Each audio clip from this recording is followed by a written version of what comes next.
అభివృద్ధికి అడ్డుపడితే నగర బహిష్కరణ అని మండిపడ్డారు సీఎం రేవంత్ రెడ్డి. పాత బస్తీ మెట్రో నిర్మాణాన్ని ఉద్దేశించి వార్నింగ్ ఇచ్చారు సీఎం. కొందరు ఓల్డ్ సిటీ మెట్రోని ఆపాలని చూస్తున్నారన్నారు. మెట్రోని ఆపాలని కేంద్రానికి పదే పదే చెబుతున్నారన్నారు. కేంద్రాన్ని ఉసిగొల్పే వాళ్లను ముందే హెచ్చరిస్తున్నామన్నారు రేవంత్. తెలంగాణలో పంటలు ఎండుతున్నాయి. ఇది కాలం తెచ్చిన కరువు కాదు, కాంగ్రెస్ తెచ్చిన కరువు అని మండిపడ్డారు కేటీఆర్. కావాలనే తెలంగాణ ప్రభుత్వం పంటలు ఎండగొడుతుందన్నారు. 600 మీటర్ల కాళేశ్వరం ప్రాజెక్టులో 2 పిల్లర్లే సమస్య అని చెప్పారు. అధికారంలోకి రాగానే రిపేర్ చేసి ఉంటే రైతులకు నీళ్లందేవన్నారు. రిపేర్ మీద కాకుండా కేసీఆర్ పై విమర్శలతో కాంగ్రెస్ కాలం వెళ్లదీస్తుందన్నారు కేటీఆర్. అసలైన రైతులకు న్యాయం చేసేందుకే రైతు భరోసా అని చెప్తున్నారు భట్టి విక్రమార్క. 4 ఎకరాలున్న వారికి రైతు భరోసా ఇస్తున్నామన్నారు. త్వరలోనే 5 ఎకరాలు ఉన్న వారికి అందజేస్తామన్నారు. భూములపై పూర్తి సమాచారం వచ్చాక సరైన నిర్ణయం తీసుకుంటామన్నారు భట్టి. ఈ నెల 12న తెలంగాణలో ఇందిరా క్రాంతి పథకం ప్రారంభం కాబోతుంది. వడ్డీ లేని రుణాలు అందించబోతుంది తెలంగాణ ప్రభుత్వం. త్వరలో విద్యుత్ పాలసీని ప్రవేశపెడతామన్నారు భట్టి. విద్యుత్కు ఇబ్బంది లేకుండా ముందుకెళ్తామన్నారు. గృహలక్ష్మిపై కొందరు తప్పుడు ప్రచారం చేస్తున్నారని, గత పాలకులు వాస్తవాలను తప్పుదోవ పట్టించారని అన్నారు. టాటా కన్సల్టెన్సీతో తెలంగాణ సర్కార్ ఒప్పందం కుదిరింది. ఎంఓయూపై సంతకాలు చేశారు ప్రతినిధులు. ఇంజనీరింగ్ కోర్సులకు దీటుగా ఐటీఐ కోర్సులు రాబోతున్నాయి. 64 ఐటీఐలలో సాంకేతిక నైపుణ్య శిక్షణ కేంద్రాలు ఏర్పాటు చేయనున్నారు. తెలంగాణలో బీజేపీ ఒంటరిగానే పోటీ చేస్తుందన్నారు కిషన్ రెడ్డి. తెలంగాణలో మెజారిటీ సీట్లు సాధించాలి అన్నదే లక్ష్యమన్నారు. మిగతా 8 మంది అభ్యర్థుల్ని కేంద్ర ఎన్నికల కమిటీ సమావేశం తర్వాత ప్రకటిస్తామన్నారు. నడ్డాను కలిసిన అభ్యర్థులపై చర్చిస్తామన్నారు కిషన్ రెడ్డి. జీతాలు ఇవ్వడానికే ప్రభుత్వం దగ్గర డబ్బులు లేవంటున్నారు బండి సంజయ్. 6 గ్యారెంటీల్ని అసలు ఎలా అమలు చేస్తారంటూ ప్రశ్నించారు. పథకాల్ని కొందరికే పరిమితం చేస్తున్నారని, పరిహారం ఇవ్వకుండా రైతుల్ని కేసీఆర్ మోసం చేశారని అన్నారు. సాగునీరు లేక పంటలు ఎండిపోతున్నాయని, తక్షణమే సాగునీటిని విడుదల చేయాలన్నారు బండి. ఎన్నికల తర్వాత కరెంటు కోతలు మొదలవుతాయన్నారు ఎమ్మెల్యే హరీష్ రావు. ఎన్నికలు ఉన్నాయనే ఈ మాత్రం కరెంటు ఇస్తున్నారని విమర్శించారు. ఎన్ని తేదీలు మారినా రుణమాఫీ ఇవ్వడం లేదన్నారు. మోదీ ఆశీర్వాదం ఉండాలని రేవంత్ అంటున్నారని, కేంద్రంలో కాంగ్రెస్ ఓడిపోతుందని చెప్పకనే చెప్పారని, కాంగ్రెస్ కు ప్రధాన ప్రతిపక్ష హోదా కూడా రాదన్నారు హరీష్ రావు. ఆటో కార్మికుల సమస్యలపై బీఆర్ఎస్ నాయకులు అసత్యాలు ప్రచారం చేస్తున్నారంటూ మండిపడ్డారు మంత్రి పొన్నం ప్రభాకర్. వారు అధికారంలో ఉన్నప్పుడు 15 రూపాయలు ఇవ్వకపోయినా ఇప్పుడు మాత్రం 15,000 రూపాయలు ఆటో కార్మికులు ఇవ్వాలని డిమాండ్ చేస్తున్నారని విమర్శించారు. దమ్ముంటే బీఆర్ఎస్ నాయకులు మహాలక్ష్మి పథకాన్ని వద్దని చెప్పాలంటూ సవాల్ విసిరారు. సంగారెడ్డి జిల్లా పటాన్చెరు మండలం పాసమైలారం పారిశ్రామిక వాడలో వ్యర్థ జలాల శుద్ధి కర్మాగారాన్ని ప్రారంభించారు మంత్రులు దామోదర్ రాజనరసింహ, కొండా సురేఖ, శ్రీధర్ బాబు, స్పీకర్ గడ్డం ప్రసాద్. పరిశ్రమల్లో కాలుష్యాన్ని నివారించేందుకు ప్రభుత్వం అధునాతన టెక్నాలజీతో సిఈటీపీ ప్రాజెక్టును ప్రారంభించారన్నారు మంత్రులు. పేద ప్రజల ప్రయాణ సాధనం ఆర్టీసీ అని చెప్పారు మంత్రి పొన్నం. ఆర్డినరీ బస్సులకు ఎక్స్ప్రెస్ బస్సు పేర్లు రాసి నడుపుతున్నాం అని అనడం అవాస్తవమన్నారు. ఆటో కార్మికులకు కొంత అన్యాయం జరిగిందన్నారు. అది నిజమే అన్నారు. ఇది త్వరలోనే వారిని ఆదుకుంటామన్నారు. శవాల మీద పేలాలేరుకునేలా మాజీ మంత్రులు ప్రవర్తిస్తున్నారని మండిపడ్డారు మంత్రి పొన్నం. కుకుట్పల్లి పిఎన్ఎంయు హైస్కూల్లో వివేకానంద సేవా సమితి ఆధ్వర్యంలో ఆర్థిక ఇబ్బందులతో ఆత్మహత్య చేసుకున్న 100 మంది పేద రైతు కుటుంబాలకు ఆర్థిక సాయం అందజేశారు మంత్రి శ్రీధర్ బాబు. ఈ కార్యక్రమంలో కుకుట్పల్లి కాంగ్రెస్ పార్టీ ఇన్ఛార్జ్ బండి రమేష్ పాల్గొన్నారు. గత ప్రభుత్వం చేసిన తప్పిదాలు కాంగ్రెస్ ప్రభుత్వం చేయబోదని హామీ ఇచ్చారు మంత్రి శ్రీధర్ బాబు. వచ్చే పార్లమెంట్ ఎలక్షన్స్ లో ప్రజలందరూ సహకరించాలని కోరారు. బీజేపీలో చేరుతున్నారు మాజీ ఎంపీ సీతారాం నాయక్. ఈ నెల 12న పార్టీలో చేరుతున్నారు ఆయన. నిన్న నేరుగా ఆయన ఇంటికి వెళ్లి పార్టీలోకి ఆహ్వానించారు కిషన్ రెడ్డి. మహబూబాబాద్ ఎంపీ టికెట్ ఆశిస్తున్నారు సీతారాం నాయక్. బీఆర్ఎస్ లో ఉండే ఎన్ని పనులు చేశానని, బీజేపీలో చేరితే మరిన్ని పనులు చేయడానికి అవకాశం ఉంటుందని అంటున్నారు సీతారాం నాయక్.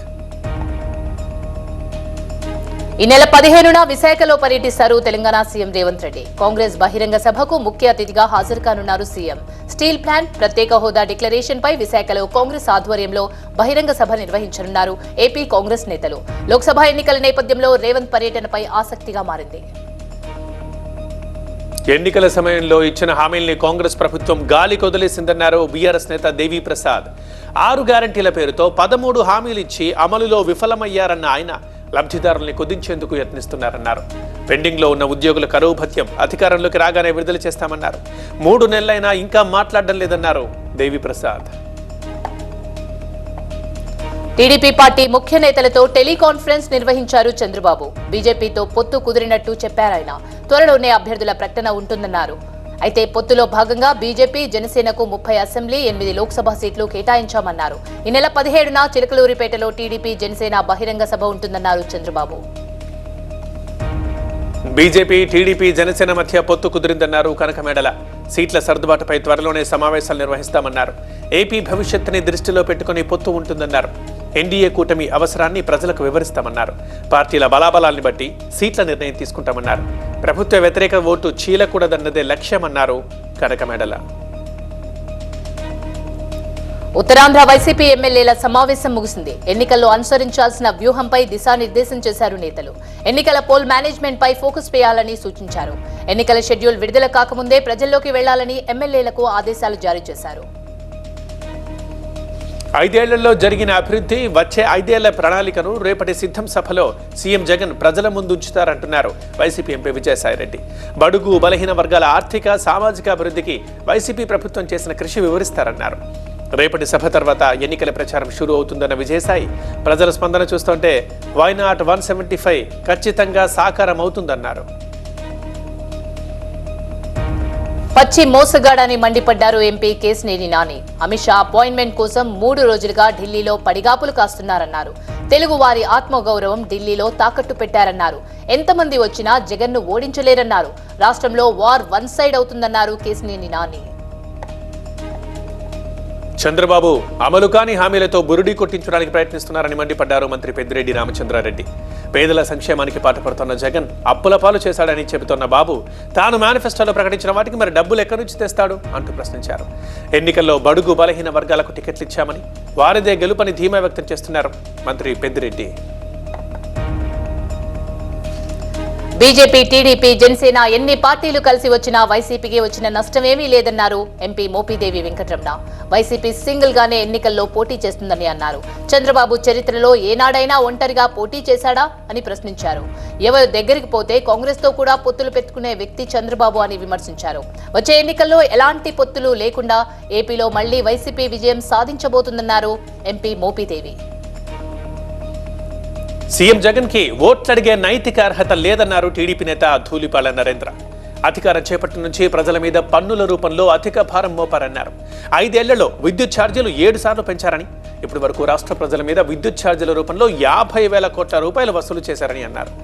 సంక్షేమ రాజ్యం అంటూనే పేద ప్రజల్ని దోచుకున్నారన్నారు ధూళిపాళ్ల. ఎన్డీఏసీ బృందానికి పూర్తిగా సహకరిస్తామన్నారు మంత్రి ఉత్తమ్. కమిటీ విచారణ విషయాలు త్వరలోనే వెల్లడిస్తామన్నారు. గృహజ్యోతి, 500 రూపాయల సిలిండర్ పథకం నిరంతర ప్రక్రియ అని చెప్పారు. పథకం అందని వారు మళ్లీ దరఖాస్తు చేసుకోవచ్చన్నారు ఉత్తమ్. ఒక మహత్ కార్యంలో భాగస్వామ్యం కావడం తమ అదృష్టంగా భావిస్తున్నానని చెప్పారు చిరంజీవి స్వామి. అంతర్జాతీయ ఆధ్యాత్మిక సమ్మేళనంలో పాల్గొన్నారు ఆయన. అన్ని మతాల్ని, అందరూ ఆధ్యాత్మికవేత్తల్ని ఒక తాటిపైకి తీసుకొచ్చి విశ్వశాంతికి బాటలు వేసేందుకు కిషన్ రెడ్డి ఈ దిశగా తీసుకున్న చొరవ అభినందనీయమన్నారు.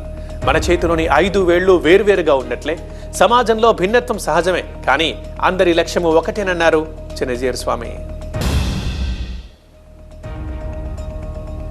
జగిత్యాల ఎంఆర్ఓ ఆఫీసులో కళ్యాణలక్ష్మి, షాదీ ముబారక్ చెక్కుల పంపిణీ రసాభాసగా మారింది.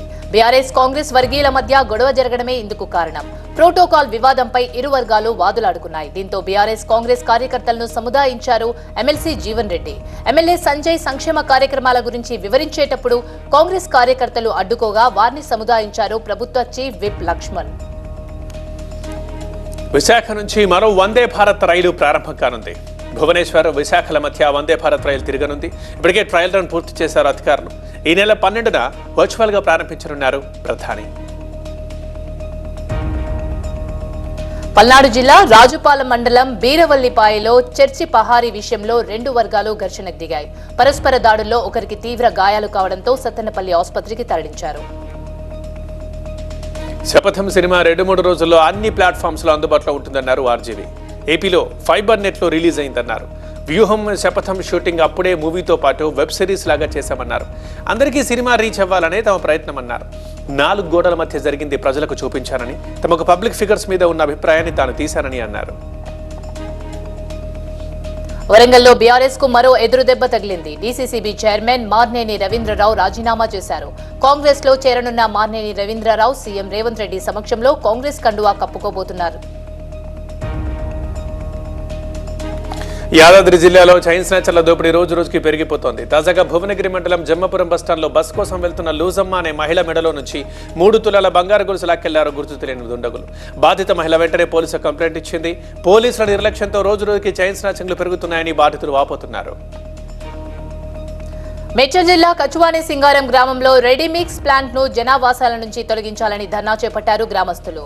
దుమ్ము ధూళితో ప్రజలు ఆరోగ్య సమస్యలు వస్తున్నాయని ఆందోళన చేపట్టారు. గ్రామస్తులకు బీజేపీ కాంగ్రెస్ నాయకుల మద్దతు తెలిపారు. 3 నెలల్లో ఈ ప్రాంతం నుంచి రెడీమిక్స్ ప్లాంట్ తొలగించకపోతే ఆందోళన ఉధృతం చేస్తామని హెచ్చరించారు గ్రామస్తులు నాయకులు. ఖమ్మం జిల్లా పెనుబల్లి మండలం లింగగూడెం ఏజెన్సీ ప్రాంతంలో తాగునీరు లేక స్థానికులు తీవ్ర ఇబ్బందులు పడుతున్నారు. ఇప్పుడే గత 5 రోజులుగా తాగునీరు లేకపోవడంతో మహిళలు ఆందోళనకు దిగారు. ఖాళీ బిందెలతో రాస్తారోకో నిర్వహించారు. తాగనీరు లేక ఈ తీవ్ర ఇబ్బందులు పడుతున్నామని, వెంటనే నీటి సమస్యను పరిష్కరించాలని రోడ్డుపై నిరసన చేపట్టారు. హైదరాబాద్ రామంతపూర్లో ఎస్బీఐలో ఖాతాదారుల అకౌంట్లో నుంచి 2,08,00,000 రూపాయలు మాయమయ్యాయి. ఖాతాదారుల డాక్యుమెంట్లతో చీటింగ్ చేసి డబ్బులు కొట్టేశారు బ్యాంక్ మేనేజర్. 19 మంది పేర్లపై లోన్లు తీసుకున్న మేనేజర్ భార్య, కొడుకు ఖాతాలకు నగదు బదిలీ చేశారు. మేనేజర్లు షేక్ సైదులు, గంగ మల్లయ్యపై బాధితులు ఫిర్యాదు చేయడంతో నిందితుల కోసం గాలిస్తున్నారు పోలీసులు. వికారాబాద్ జిల్లా సోమన్గుర్తి గేట్ సమీపంలో కారు, సిమెంట్ ట్యాంకర్, లారీ ఢీకున్నాయి. కారులో ప్రయాణిస్తున్న వ్యక్తి మృతి చెందాడు. కారు నుంచి విడిపోయి రోడ్డుపై పడిపోయింది కారు ఇంజన్. అతివేగమే ప్రమాదానికి కారణంగా భావిస్తున్నారు పోలీసులు. పల్నాడు జిల్లా ఎడ్లపాడు వద్ద జాతీయ రహదారిపై డివైడర్ ని ఢీకొట్టి బోల్తా పడింది బొలెరో వెహికల్. 6గురికి తీవ్ర గాయాలు కావడంతో ఆసుపత్రికి తరలించారు. డ్రైవర్ నిద్రమత్తే కారణమని స్థానికులు అంటున్నారు. అస్సాం పర్యటనలో భాగంగా ప్రధాని మోదీ అస్సాంకు వీర సైనికుడు లచిత్ బోర్ఫుకాన్ను 125 అడుగుల కాంస్య విగ్రహాన్ని ఆవిష్కరించారు. సంప్రదాయ దుస్తులు, తలపాగా ధరించిన ప్రధాని మోదీ అహోం సాంప్రదాయ రీతిలో విగ్రహాన్ని ఆవిష్కరించారు.